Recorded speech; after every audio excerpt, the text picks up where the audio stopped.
C'est une ville où les gens sont super sympas. Dans son histoire, elle a souvent été convoitée pour sa richesse et son emplacement stratégique. Elle est dynamique, jeune et active. Je vous présente la ville de Lille dans cet épisode 195 du podcast Fluidité. C'est parti.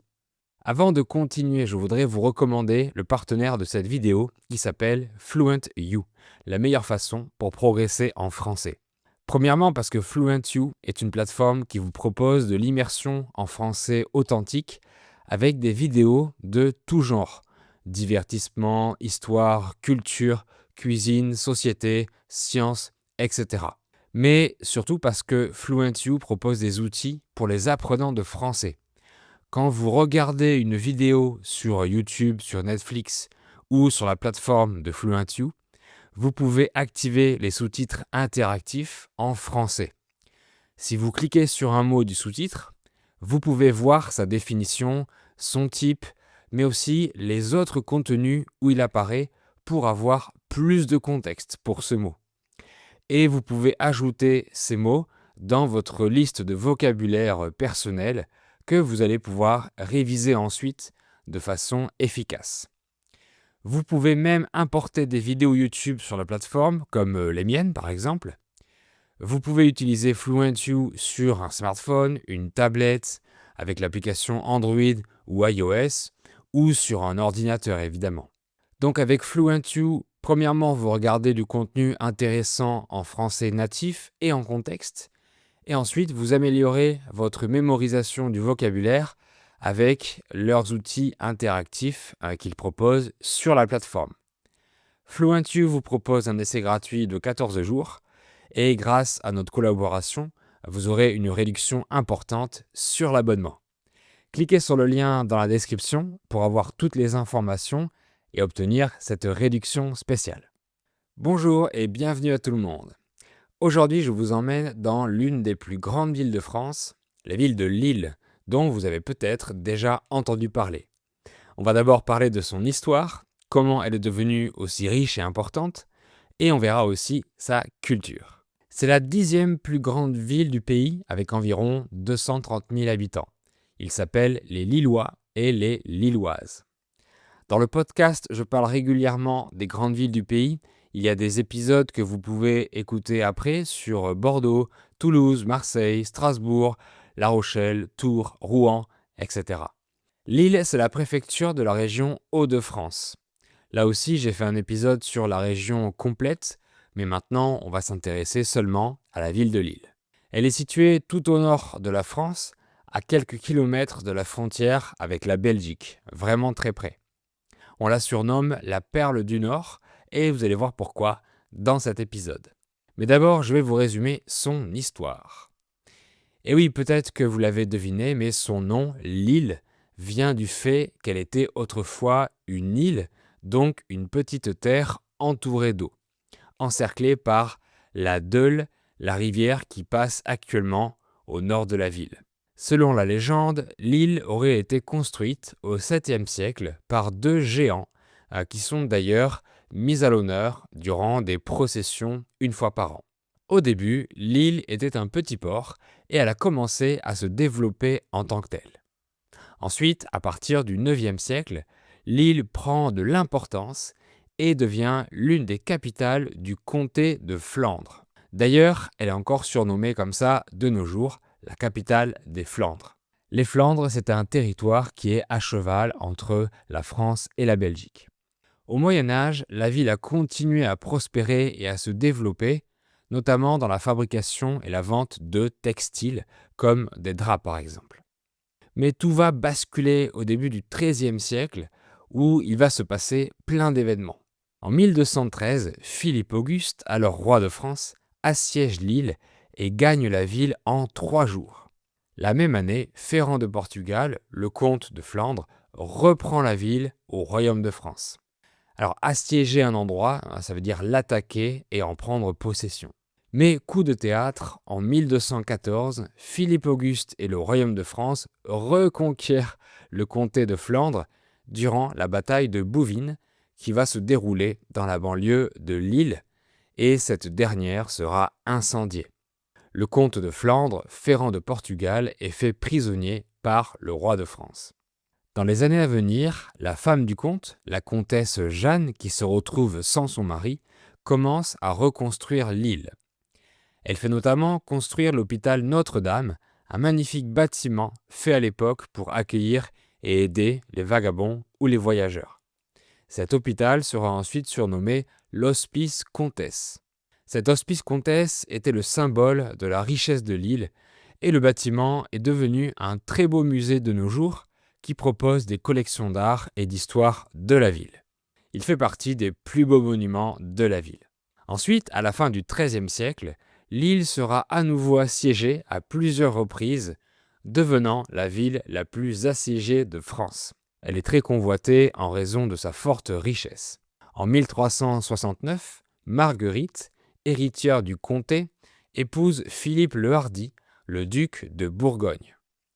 L'île et le comté de Flandre passent donc entre les mains du duché de Bourgogne, un territoire qui deviendra très puissant à cette époque. Pendant que l'économie du royaume de France est mise en pause à cause de la guerre de 100 ans avec les Anglais, l'île continue à se développer économiquement durant au moins un siècle.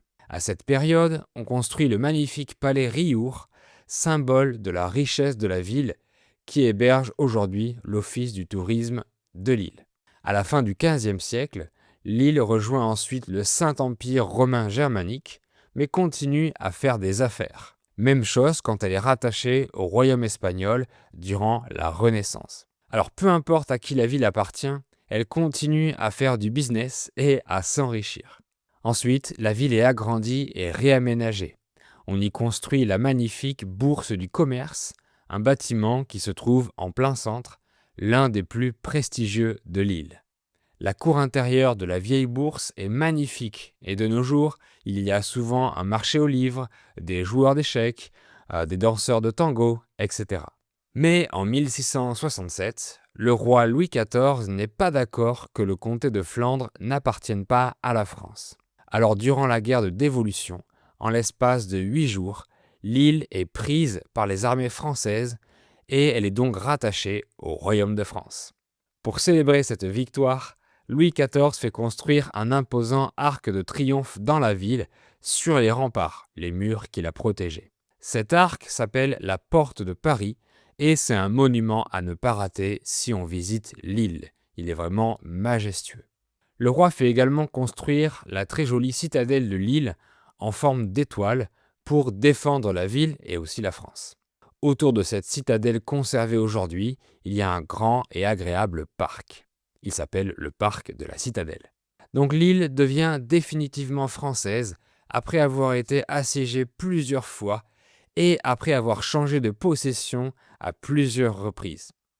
Malgré tous ces bouleversements, elle a toujours réussi à continuer de s'enrichir grâce à son commerce. Au XIXe siècle, la ville connaît un autre grand essor grâce au développement industriel dans tout le pays. Le Nord devient l'empire du textile. Des communes voisines sont rattachées à l'île et de ce fait, elles doublent de superficie et de population. De grands boulevards et de grandes places sont aménagés suivant le modèle haussmannien de Paris pour y construire d'imposants édifices tels que la préfecture, le palais des beaux-arts et les facultés. Au début du XXe siècle, on construit le beffroi de l'hôtel de ville qui est une grande tour de cloche. C'est l'un des plus hauts d'Europe puisqu'il fait 104 mètres de hauteur. C'est un autre symbole de la richesse de l'île. N'hésitez pas à monter tout en haut pour voir toute la vue sur la ville. Mais dans les années 80, le secteur industriel connaît une grande crise en France et l'île ne sera pas épargnée. Le chômage monte en flèche et atteint 13% en 1990, plus que la moyenne du pays. Le chômage, c'est le nombre de personnes qui n'ont pas de travail. L'île décide de réagir et commence une transformation dans le secteur tertiaire, le secteur des services. La ville construit Euralille, une grande zone d'activité commerciale et une grande gare pour relier la France à l'Angleterre, à la Belgique et aux Pays-Bas. Dans ce quartier, on trouve l'un des plus grands centres commerciaux d'Europe. Donc Lille, c'est un mélange de magnifiques bâtiments d'architecture flamande dans le vieux Lille, avec ses ruelles, ses petites rues, mais aussi des boulevards haussmanniens et un quartier d'affaires moderne. Donc chacun peut y trouver son bonheur. La Grand Place, comme son nom l'indique, est une place immense qui représente le cœur de la ville et où se déroulent des événements comme le fameux marché de Noël à ne pas rater en décembre. La culture y est riche et diverse à Lille. L'Opéra est premièrement un bâtiment magnifique et en plus il propose une programmation variée. Le Palais des Beaux-Arts est le deuxième musée de France après le Louvre pour la richesse de ses collections. C'est également un très bel édifice. Il y a évidemment plein d'autres musées comme la maison d'enfance du général de Gaulle, un grand homme de l'histoire française. D'ailleurs, si vous voulez un épisode sur de Gaulle, écrivez simplement Gaulle en commentaire. La gastronomie est très réputée à Lille. La nourriture est très bonne et pas très chère. Les plats typiques sont la carbonade flamande, un ragoût de bœuf à la bière, mais aussi le Welsh, également fait avec de la bière. On peut aussi manger des moules frites, un plat également typique de la Belgique. En 2004, Lille a même été désignée capitale européenne de la culture. Un autre événement annuel majeur de la ville est la Grande Braderie de Lille.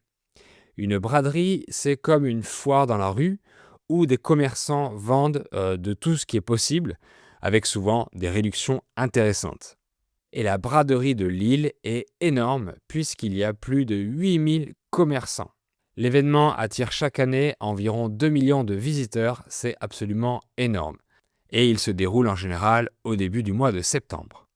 À Lille, mais aussi dans la région Hauts-de-France, les gens sont très sympas et très accueillants. Il y a une bonne ambiance, ce qui aide à surmonter le temps, qui est souvent gris malheureusement. Ce n'est pas qu'un cliché. Mais les Lillois sont toujours de bonne humeur et ont toujours le sourire. Effectivement, on est allé à Lille en décembre avec mon épouse et les gens sont vraiment très gentils, ça fait plaisir à voir. Lille est aussi connue pour être une ville où il y a énormément d'étudiants, donc il y a beaucoup de jeunes. Plus de la moitié de la population a moins de 30 ans. Lille est une ville agréable, riche, dynamique et attractive. Malgré ses difficultés, elle a toujours réussi à les surmonter et à se relever. Voilà pour ce résumé de la ville de Lille. Est-ce que vous y êtes déjà allé? Dites-le moi dans les commentaires. Merci beaucoup d'avoir suivi cet épisode et à bientôt!